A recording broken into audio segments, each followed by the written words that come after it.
Hi, this is Dave, and before we get to the show, I wanted to ask you a favor. One of our goals this year is to grow the show so that What Does Star Wars Mean to You reaches more listeners. And that's where we're asking you for help. And it's really easy. Wherever you listen to us, please hit that subscribe button.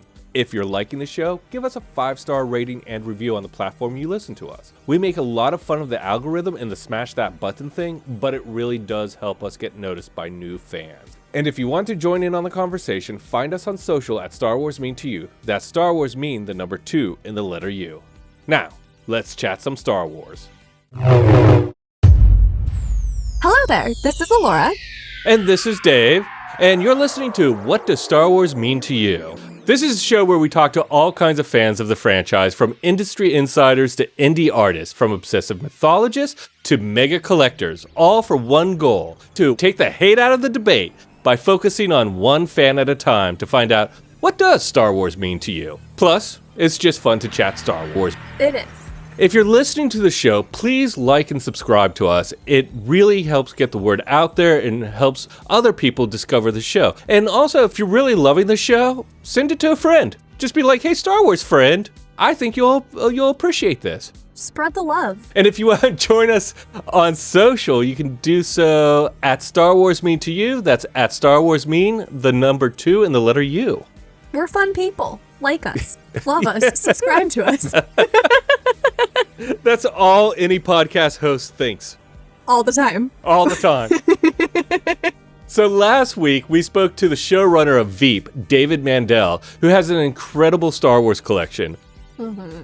He has comic book original art, he has original concept art, like Ralph McQuarrie stuff, and original paintings of the posters that promoted the glasses from Burger King. And not just the glasses, but the art which the posters promoting the glasses were based on. It's just a massive collection. You think it, you dream it, he probably has it. Yeah. Yeah, it's been up for auction and he has bought it. So this week we decided to talk collection. What we collect ourselves, what items that we love in our collections, and what we would really like to hunt down. One of the things that David said about collections, One of the things that David said about memories and what collections allow you to do, I keep messing this up. I better let him say it, so I'm just going to cut to that. You have to do the lightsaber sound.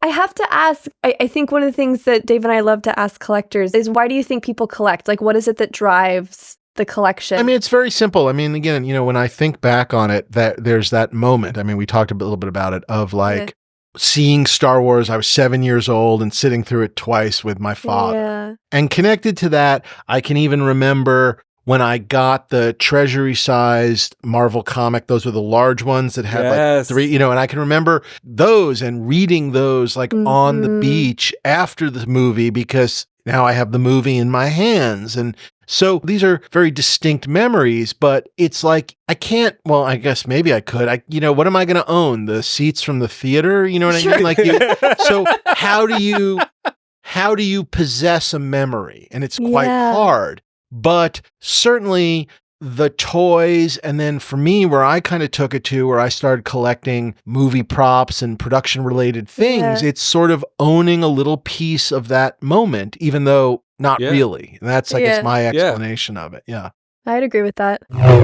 So that idea of how do you possess a memory, that when we talked, that really stuck, because it's so true. It's like every Star Wars item in my house is like a piece of that memory.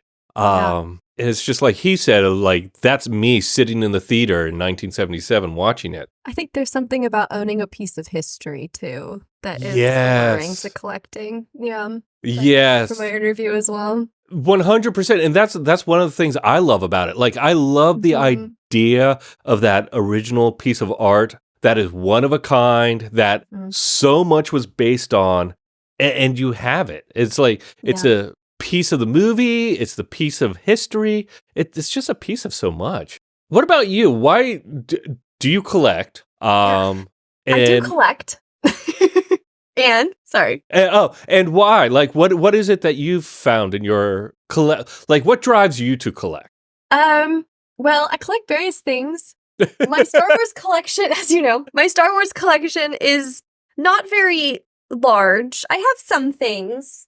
I think as I've kind of joined the podcast world and have been talking Star Wars more frequently, I've been recently permitting myself to expand in that collection. Yeah. the more kind of like a nerdy spend, if you will, because it makes me happy. I recently went, because I knew we were going to record this, and I recently went looking for all of my old Star Wars action figures in my parents' attic, and sadly, tragically, devastatingly, No. sold in a garage sale at some point. So many collections have ended that way. This is not an original story. I'm quite sad about it. They claim I was aware of it. I have zero memory. Because for years I've thought they were up there in the attic, but I guess not. So anyway, I've started to kind of do some eBay sleuthing, and I am very slowly collecting some of my old favorite ones. So actually just yesterday arrived my Padme Amidala in her secret ceremony dress. This was one of my all-time favorites.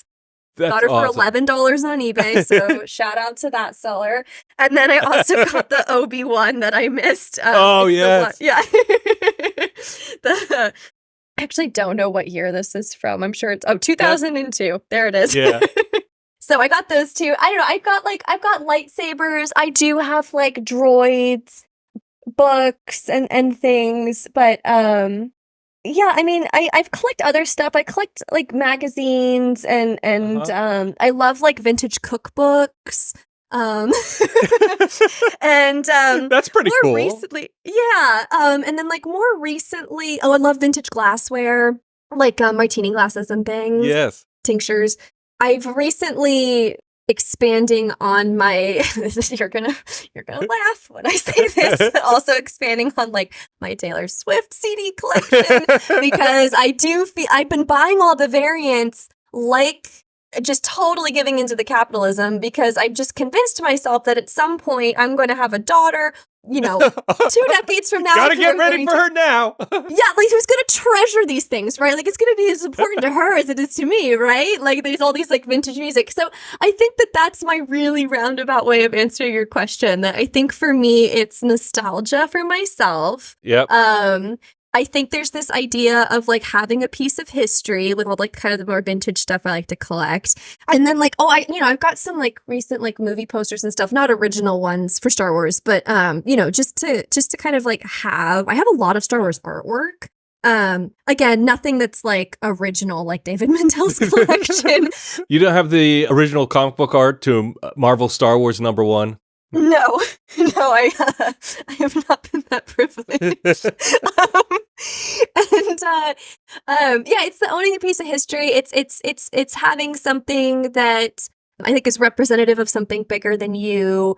And I don't know, there is this just kind of like intrinsic, I think, very difficult to explain piece to it that just makes you happy. I mean, if there's an item that sparks joy, why not? And you want to collect that item, like why not? I think that I think that's what really, but I think there's all kinds of motivations for collecting, but right now that's mine. How about you? What's your collection looking like? I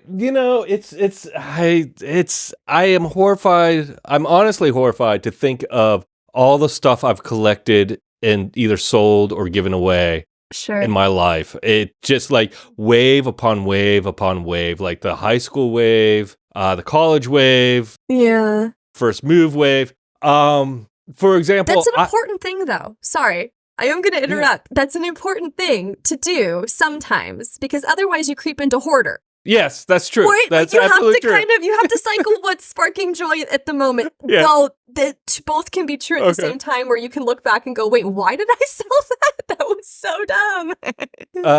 This is going to depress you, this story. A couple years ago, I went through my Phantom Menace action figure collection, because when the Phantom Menace came out, they had those midnight lines at Toys R Us, where they opened up at midnight. And you got to go in and buy all the new action figures. And my friends and I, we just got a ton of action figures. And I recently went through those and kind of sold them all on to a hobby shop, just because, I had like 5 boxes of action figures that were just sitting in the closet. And I kept some of them, but there's also there was a lot of things. It wasn't just Phantom Menace. It was also they had this line in oh god, I don't know what year it was. It was late 90s. It was Shadow of the Empire line where they had a Grand Admiral Thrawn from a different line, Mara Jade from a different line, and I sold them all. Wow. Right now, I'm kind of bummed about those two.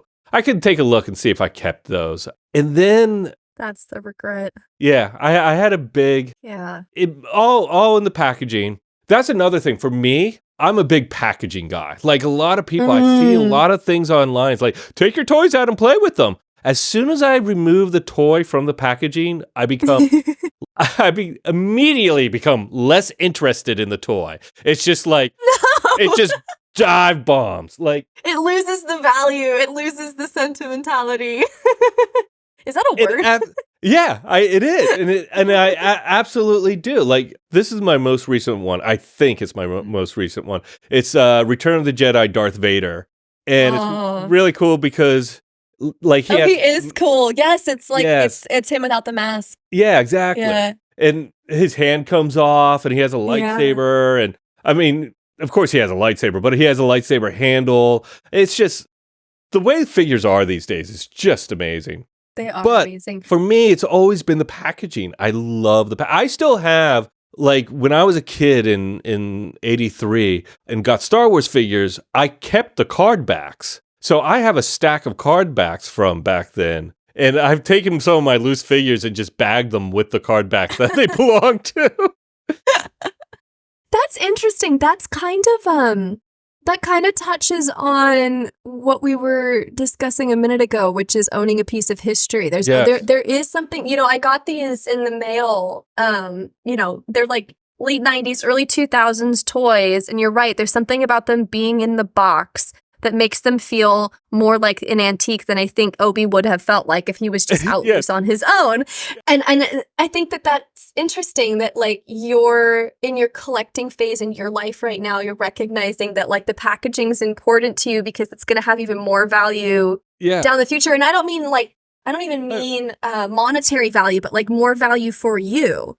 Dave, the person. Yeah. Yeah. It's I have a box of opened action figures. And I never touch it, but I think part of the packaging, partially I'm a packaging nut. I just, I like marketing. I like to see how they design the packaging. Well, it's not you work in marketing or it's not. Good point. And it's also that it just, you know what, maybe what it is it brings me back to that joy of getting the figure for the first time. You're in the toy store and you're going through them and you pick it out and then you're looking at it all the way home and then you get to rip it open. I also like to live right on the edge of, I could open this at any time. But I don't. I'm surprised yours made it home because mine never did. They were ripped open in the car. I would lose a lightsaber. Oh yeah, it was a whole thing. It was you had way more self-control. Well, no, I think I don't know. I may have made an event out of every action figure because it's I look on the back is who are the other action figures? It all the details, and that's part of what I love about collecting is. And I do think it's tied to nostalgia. It's that seeing it. I know. I'm looking at the back of these boxes now, which is riveting radio. Yeah, exactly. For those listening right now, but I'm trying to remind myself of the ones I had. Luke's throne room duel, which is on here. Oh yeah, I want that back. I had the Cloud City capture with Chewbacca, where C-3PO goes in the backpack. Oh yes. Yeah. I had the cruiser because this Obi-Wan hold on. Holding. Okay. Do you have it? I have it. The Chewbacca. There he is. C-3PO. And he has the sack to carry C-3PO around. Well, then it's probably you might have to kind of yank it, but okay. Well, so we've what would be. Do what? I'm naked. My parts are showing. Yeah, If you can't tell, we went to the Phantom Menace premiere, so we've been quoting a lot of C-3PO. What is your white whale? What is the thing you want to have in your collection, or things you want to have in your collection if money's not an object? I gotta tell you, whether I have to beg, borrow, or steal, I am going to maybe monthly hit up David Mandel for that Marvel Comics #1 cover. I don't know why. I don't know if he's ever given that one up. No, he's not giving that one up. And I wouldn't. It's just. That is cool. Yeah, it's just a really cool piece. And I love comic book art, and I love Star Wars, and I love Marvel Star Wars. So it's just, it's really kind of the crown jewel. Like, the other things are things like, I would love a screen used prop of like one of the models, like an X-Wing or a TIE fighter or Darth Vader's tie. Yeah. Those kind of things. Or if I barring all that, like something I could get on my own, I wouldn't mind getting the original Kenner line from 1977 to 1985. From the start of Star Wars through the Power of the Force in the mid 80s. I think that would be all in packaging. I think that'd be really awesome. Yeah. How about you? Well, I was just going to say, I was going to say too, I was going to ask if you had any other comics that you were hoping to collect. Because I know that's like a big thing for you. Like comic art or like comic books? The art, sorry. Yeah. Yeah. You know, really anything from the Marvel Star Wars run. But then there's other things like Tales of the Jedi from the early 90s. And I got a letter to the editors in one of the issues, like issue 3. And that would be kind of cool to have, like, the cover of issue 3 where I could put the picture of the letter next to that'd be kind of fun. But I could almost go with any comic book art. Like, even now, like the comic book artwork right now is really spectacular too. No, that's interesting. Because mine's art related as well, but it's more from like the production of the films. My white whales are more like I think it'd be really cool to have like some film cells of like the Battle of Yavin, or something like that. I also would be like original storyboards would probably be up there. Things like from like the Order 66 thread, or like Obi and Anakin, because I'm prequel kid, so I want prequel, dual fate, that kind of stuff. But also, like, like the just in the original, like anything with the fighter jets, like kind of how that was imagined, I think would make like really cool. Like the storyboard art would be really cool. And then I was thinking about this because I knew you were going to ask, and I was really reminded why when we did my intro episode and you asked what are 3 things that make Star Wars for you, and I answered costumes, and it surprised me. But we were watching Phantom Menace this last weekend for the 25th anniversary, and the costumes are just so spectacular, and it was reminding me like why that was my answer. And so I think I would want some kind of like costume boards specifically around like Padme's costume design, or even some of like the armor for like the Mandalorians, or like, of course, Darth Vader. But like probably Padme's like #1, because I think that she was like, her as a character, but her fashion as well was such an influence on me as a young, impressionable girl. I was watching that film on Saturday, and I was like, oh my God, I want her whole wardrobe. And it just gets better as the prequels go on. It does. It does. Yeah. Yeah, it's all artwork, but it's more related to like the production and the in the like early phases of filmmaking. Yeah. I think off of that, a really great item might be one of the matte paintings from the original trilogy. I don't know which one would be. Like, I might really like Hoth. I don't know if there's a matte painting of Hoth, but that, or the Death Star in the world building. The world building. I could totally see that for you. Yeah. If I were Elon Musk, this is what I would do. I would buy every production element of Star Wars and then remake it with all the original production elements, but just cast me as the lead. Take some lessons from Charles. Yes, exactly. Do a one-man show. One-man show strategy. Yeah. I thought you were about to say buy it all so I can put it in like a museum that's free to the public. But no, you just want it all for you. I would be like Willy Wonka with that shit. I'd be like, no one gets in here. No one. It'd be slipping golden tickets into action figures Yes, in perfect packaging that no one would ever find because like you wouldn't want people opening them. Which is all just a ploy so that people open all their action figures, making mine more expensive. I love that. There you go. All right. And more rare. You're hearing the origin stories of an evil mastermind playing out right now. That's true. That's kind of an origin story. Yeah. So funny. I did put that question up on Twitter. And speaking of Elon Musk, I put that question up on Twitter. And I asked, are you a Star Wars collector? What's the one item you must get?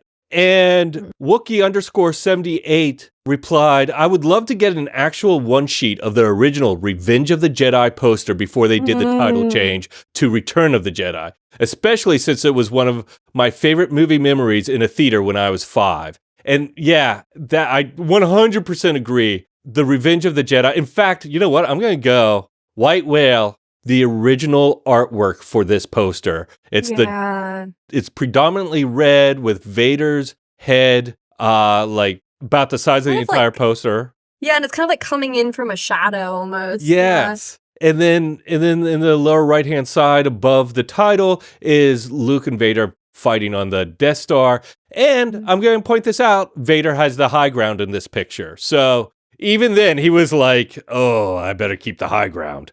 He does. I hot take, prefer this name. Yes. It's like, it's really funny because it was going to be the name of the movie. Obviously, they made posters. They made action figure cards with it. And then George realized, you know what? Revenge is not something a Jedi would do.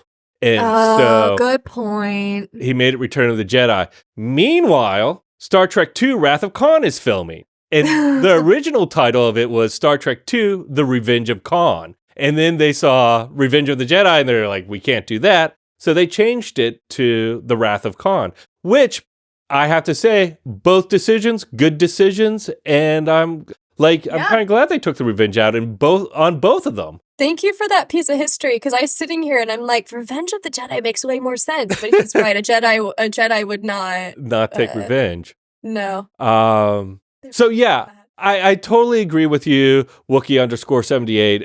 That Revenge of the Jedi poster is really incredible. And also, he talks about it, again, nostalgia. This is what I saw in the theaters when I was 5. It's kind of like we just want to recreate when we were 5. Yeah. Or 7, or 8, or 9, or 10. That first theater experience is very formative.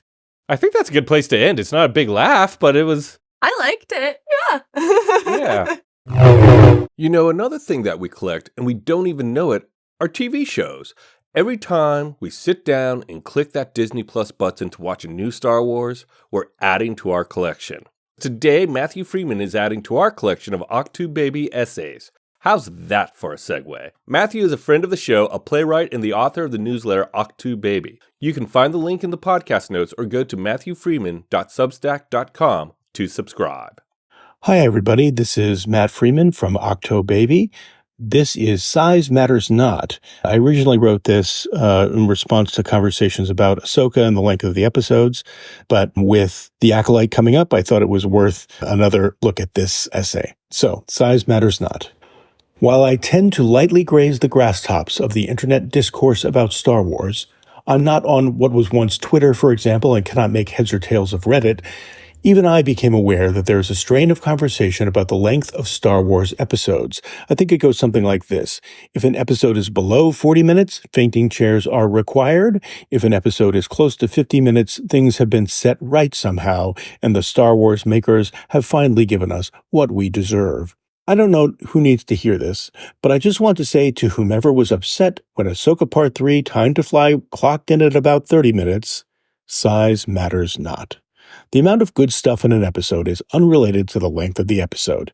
In fact, efficient, tight editing can make a story flow and feel more compelling than languid, lengthy moments that can fill up more time.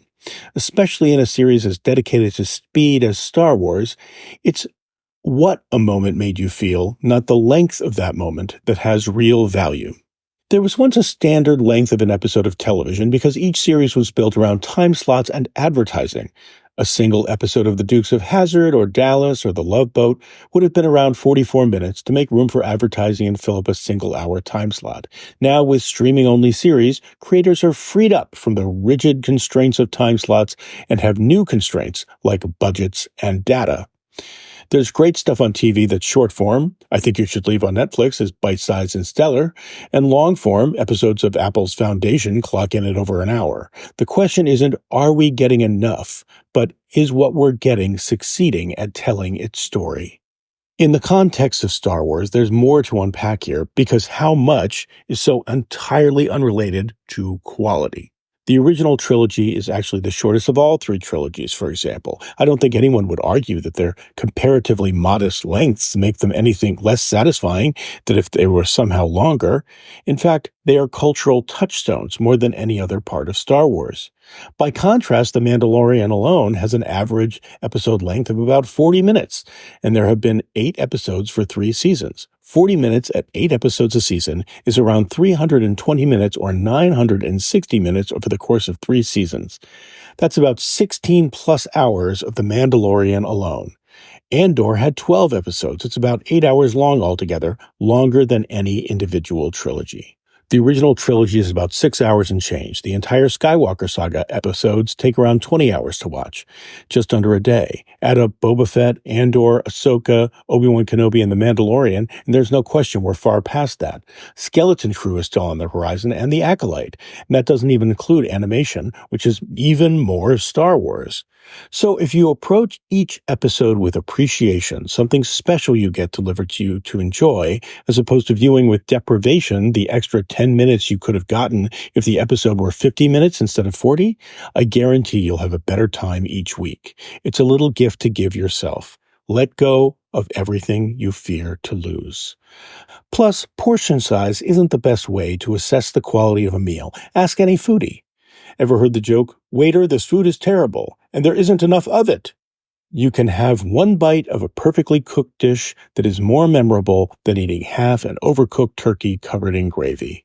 This is all to say, remember to enjoy the things you love. If you focus on the good fortune of living in the abundance of Star Wars, then you're getting joyful treat after treat. If you focus on everything you're not getting, you can create and foster disappointment in yourself. Just as Qui-Gon Jinn said, always remember, your focus determines your reality. So that is what collecting means to us in our very roundabout, rambly excitement. I gotta say, I really want to go to a store and just buy some Star Wars now. I know. My husband's gonna hide my credit card from me after we get off this call because he's gonna have overheard this and been like, nope, not right now. No. I'll look around to see if I have any Phantom Menace era toys. Yeah. I'll pass them along. I have no. Oh my god, I would be thrilled. I try to build them back up. Yeah. Thank you to Matthew Freeman for another awesome reading of his newsletter, the Ahch-To Baby. And if you want to find us on socials, you can find us at Star Wars Mean to You. That's at Star Wars Mean, the number 2 and the letter U.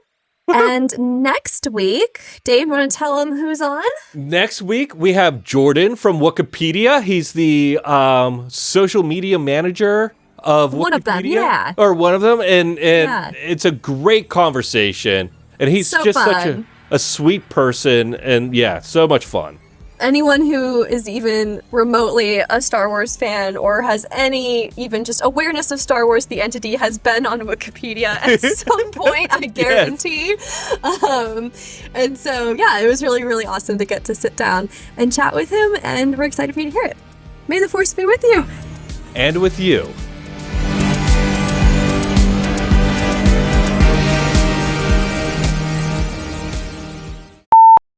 Do you want to start? Oh, I'm starting. I'm an idiot. I can't read. Okay, here we go. That's okay.